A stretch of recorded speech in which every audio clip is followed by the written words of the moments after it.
About 2 years ago, in late 2014, early 2015, I was exposed to the Flat Earth theory. Though at the time I was intrigued by the idea, I still thought it was impossible. I kept looking at it anyway. Some things I laughed at, some things made me think to myself, that actually makes sense. So from January 2015 to October 2015, it became an everyday thing for me to wake up, get my coffee, and then sit down and look at the Flat Earth theory. At least that's what I used to call it, Flat Earth theory. After 10 months of examining the information available and also figuring out other things on my own, it became quite clear that the Flat Earth is the truth. Do we know the exact layout of the Flat Earth? No. But I still believe that the Gleason's map is possibly the real deal, but I'm not certain. One thing I know for sure is that no one has debunked it. It's only been denied by people who can't adequately show why it doesn't work. To me, it makes sense that Gleason's map is accurate because it easily converts into the globe model, and that's how this deception started. They just turned the accurate flat map into a globe and said, "This is where you live." And many people say the Gleason's map is just a flat representation of the globe, which is wrong. If you look at the bottom corners of the map, it clearly states that the sun moves in circles around the tropics, meaning that the creator of the map knew that the Earth didn't move. But also, Alexander Gleason wrote a book called Is the Bible from Heaven? Is the Earth a Globe? And you can easily see for yourself in the book that he is a flat earther.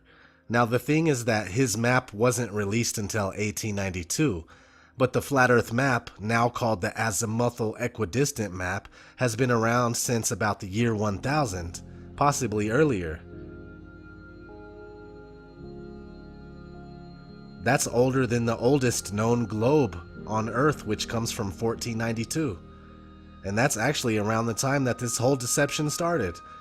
It was during the lifetime of Copernicus and around the time of the creation of the Jesuits. We don't know all the exact details because we know that history has been rewritten time and time again to benefit those who have put themselves in charge. But if you are honest with yourself, you can see clearly that this heliocentric globe Earth deception began around 500 years ago. Anyway, back to the maps. Let's just say for a minute that flat earthers don't have a good map. Well, either do globe earthers. Check this out. How many of you have ever seen a map that looked like this before? How many of you have ever seen this map? Seen that map. Yeah, isn't this the map that you use K through 16 in the United States of America? Now, folks, look at this map. According to your social studies teacher, what is the equator? Right An imaginary line where? Yeah. Around the center of the Earth. Then if this map is correct, then the equator must be here, and Chicago has a tropical climate. Now, folks, this is the map that we use in the schools. Look where the United States is, in the middle of the world, right? Now, here's the USSR, which is no more, of course, Mongolia, China, Africa, India, Pakistan, Afghanistan. Now, look over here. USSR, Mongolia, China, India, Pakistan, Afghanistan. Two Indias here. We have two Indias. Did you know that? Now, people, this is a flat-out lie. Look at the size of Greenland and the size of South America. According to your social studies teachers, what were continents? Largest land masses on the face of the Earth, right? Now, do you know the continents? Africa, Asia, Australia, Antarctica, Europe, North America, and South America. Did I say Greenland? Well, Greenland isn't a continent, but it's a huge landmass according to this map, right? The map is a flat-out lie, people. If you read the legend on the map, here it says, in fact, South America is actually 9 times larger than Greenland. Are you saying the map is wrong? Oh dear, yes. Look at Greenland. Okay. Now look at Africa. Okay. The two land masses appear to be roughly the same size. Yes. Would it blow your mind if I told you that Africa is in reality 14 times larger? Yes? Here we have Europe, drawn considerably larger than South America. When it's 6.9 million square miles, South America is almost double the size of Europe's 3.8 million. Alaska appears 3 times as large as Mexico, when Mexico is larger by 0.1 million square miles. Germany appears in the middle of the map when it's in the northernmost quarter of the Earth. Wait. Relative size is one thing, but you're telling me that Germany isn't where we think it is? Nothing's where you think it is. Where is it? I'm glad you asked. Not only things like that, but NASA can't even make the same layout twice for some reason. Notice in these official NASA images that the layout of the Earth is never the same. In 2002, North America is this size. In 2012, it's this size. And in 2015, it's yet again a totally different size than both of those. But the fact of the matter is, none of these pictures are real anyway. NASA employee Rob Simon has gone on record saying that the Earth is photoshopped because it has to be. It is photoshopped, but it's has to be There's artistry to creating the world. what I imagine it to be. Unfortunately, I'm not an astronaut. I've never been to space. Now, why don't we have any pictures of the Earth? It's 2017, and you think this is normal? Maybe because we can't leave the Earth, just like in the flat Earth model, which has a sky barrier known as the firmament or the dome? NASA tries to be clever and say that we can't leave the Earth due to the Van Allen radiation belt. Right now, we only can fly in Earth orbit. That's the farthest that we can go. And this new system that we're building is going to allow us to go beyond and hopefully take humans into the solar system to explore. So the moon, Mars, asteroids, there's a lot of destinations that we could go to, and we're building these building block components in order to allow us to do that eventually. The kinds of technologies that we're testing out on Space Station are definitely helping us with our goals of going beyond low Earth orbit. But if you're smart, you know that this is a cover for the dome. We can't leave Earth, people. I mean, Bill Nye the Science Guy even tells you this straight up. One thing I really want your generation to embrace is that the Earth is a closed system. We cannot leave the Earth. One thing I really want your generation to embrace is that the Earth is a closed system. We cannot leave the Earth. And you still argue otherwise. Not that we need Bill Nye to figure this out, because we don't. He's a paid-for liar. But they put the truth out so later when it becomes too much to bear, they can just say, well, we've been telling you the whole time. But you act like you don't hear it, and you just make excuses for why they say these things, and it's ridiculous. You can observe for yourself that water does not curve. And this is funny. People will say that raindrops prove that water does curve. But have you ever seen a gallon of water in the form of a sphere? Let alone 326 quintillion gallons of water? Well, at least that's how much water they tell us is on Earth. Should we believe them? Probably not. But we do know that it's a lot of water. Either way, you've never seen any experiment show that a good amount of water can curve or take the shape of a sphere. So your raindrop argument doesn't work. If you actually take the time to look into the flat Earth and all of its angles, it becomes 100% crystal clear that we do not live on a spinning ball flying through infinite space. Some folks say that it would be impossible to be nighttime and daytime on a flat Earth at the same time. But if you actually looked, then you would know that it's completely possible, because the sun is closer and smaller. Here's a video from an Alaskan cruise. You probably wouldn't believe this if we didn't show you. Here's out our balcony. It's about 10 o'clock at night. And it's almost dark. It's just amazing. You can see the moon shining and reflecting brilliantly on the water. But then as you pan to the left, it's actually still daylight over here. And the sunset. Look at that beauty. And it won't ever completely settle over there. It will stay light actually the whole night. But over here, the moon rising out of there. It's day and night at the same time, just in that area alone. Of course it would be possible on a bigger scale. Now this brings me to the division that Flat Earth has caused among the so-called truth community. A lot of people that suffer heavily from cognitive dissonance say that the Flat Earth information is a psyop and it only serves to divide us and discredit those of us that see the information as correct. But this is not true. It's only an excuse for cowards that are scared of the information for one reason or another. Some people don't want to accept the flat earth because of the implications of a creator. Some people can't accept it because of the mental conditioning coming from schools and television that they have been dealing with their whole life. Whatever the reason, I can understand up to a certain extent, but if you have really dove into the flat earth info, and I mean really dove into it, like you let go of your preconceived notions of what the earth is and you examined it unbiasedly, there's no way that you would come back thinking that the earth is a spinning ball.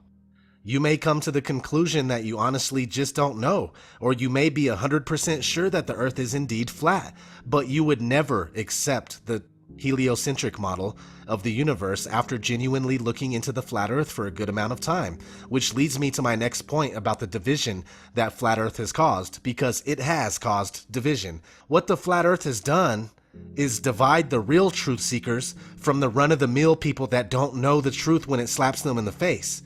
The flat earthers that I interact with are the most logical, down-to-earth people that I know, and they have amazing sense and excellent intuition. Don't get me wrong, there are people that are imitating flat earthers and they pretend to be absolutely batshit crazy in order to discredit the flat earth, and there's most likely genuinely crazy people that are flat earthers. Or at least they come off as crazy, so it's not good for the flat earth cause. But that's to be expected. There's some very crazy people in this world, flat earthers or not. So anyway, what gets me is people that claim flat earth is a complete psyop and it's bullshit, like Zachary K. Hubbard, for instance. The dude hates flat earth so much and thinks it's stupid that we debate the shape of the earth while it's quote unquote on fire. The flat earth theory, which has been pushed on the truth community for going on 2 years, is a psychological operations that has 3 purposes. To distract us from things that are important. For example, we live on Earth. It doesn't matter what shape Earth is on fire. And for all of you who've made it your priority to argue what shape the Earth is while the Earth is on fire, just think about what you're doing. Why are we debating the earth while the earth is on fire, he says. Yet he has no problem making videos about what he eats for breakfast. Hey, Truth Seekers, welcome back. Zach here. A lot of people ask me, what do I eat for breakfast?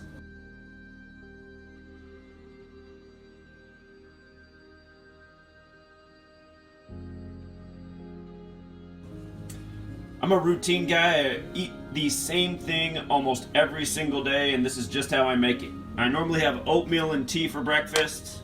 I don't use instant oats, I use regular oats, but I make it just like this. I just pour hot water straight from the teapot.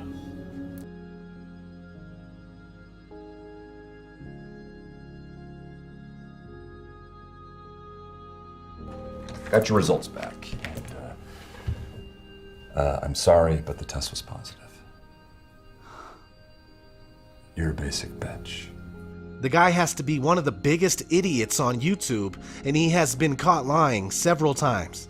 Yes, I gave him a shout in my Pizzagate video, but that's before I even started watching him. I mean, that was the only video I seen from him at that point was one Pizzagate video, and I thought the information was good.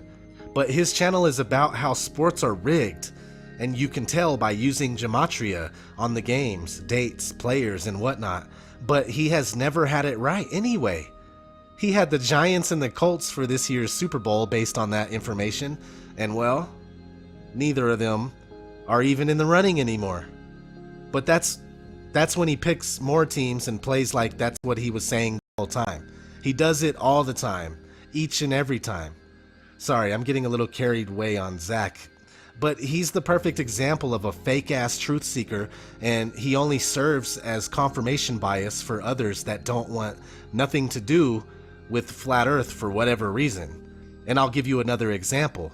What is Real is a YouTube channel that doesn't like Flat Earth. I've spoke with him before, and he just can't accept it. He says he hates it. Here he is on one of Zachary's videos expressing how the Flat Earth makes him sick. First off, emotions don't have a place in the truth movement. Second, when anyone makes an anti-Flat Earth video, he's on it, ready to support.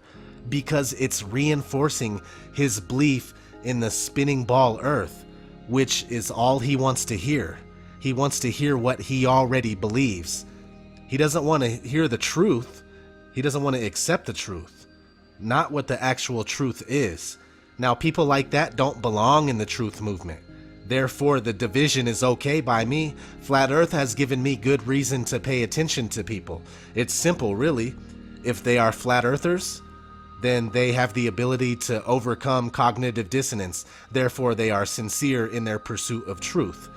Not all flat earthers, though, because some are obvious shills.